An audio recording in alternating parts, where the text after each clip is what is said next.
Joining us now, Congressman Mike McCaul, chairman of the House Committee on Homeland Security.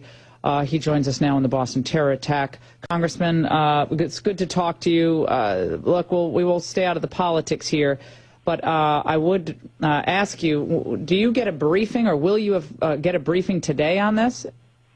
Well, yeah, I did yesterday. I talked to the White House, was briefed, federal, state, and local law enforcement on the ground, and then I'll be talking to the Secretary this afternoon. But to comment on that piece, look, we look at the blood in the streets and this little 8-year-old child, Martin, who was killed as he's running to embrace his father, and to politicize this that early on, when there's, we're cleaning the blood off the streets, for God's sakes, is one of the most offensive things I've heard from Chris Matthews. And I've been very careful when I've spoken about this, that while it is clearly an act of terrorism and it has all the hallmarks of that, and that being simultaneous bombs going off, mass casualties, spectacular events, I've been very clear to say it's important not to jump to conclusions, that we don't know who the perpetrator or the motivation, what that is, and that it could be either foreign or domestic. Well, Congressman, I will say that Nick Kristof,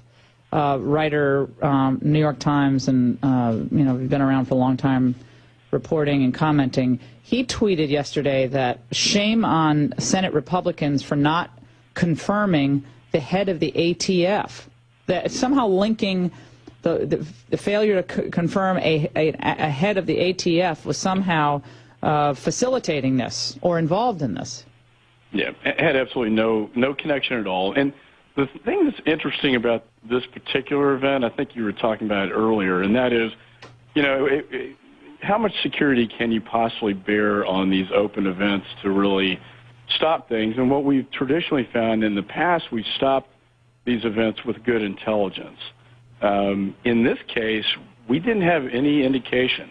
There was no chatter, there was no intelligence out there that this was about to happen, and that's the best way to prevent this type of thing from happening. Again, in this case, we didn't have it, and we couldn't stop it. We're talking to Congressman Mike McCaul, chairman of the House Committee on Homeland Security, and this, in my mind, raises all sorts of questions. I mean, again, we don't know who did this, motivations, all of that.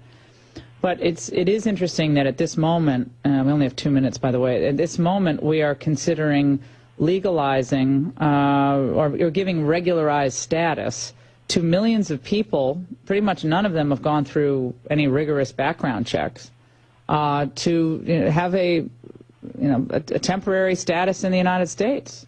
Mm-hmm. And I just think there are all sorts of security implications, aside from the other arguments on immigration, national security implications that we don't talk about with enough frankness and I think certitude here.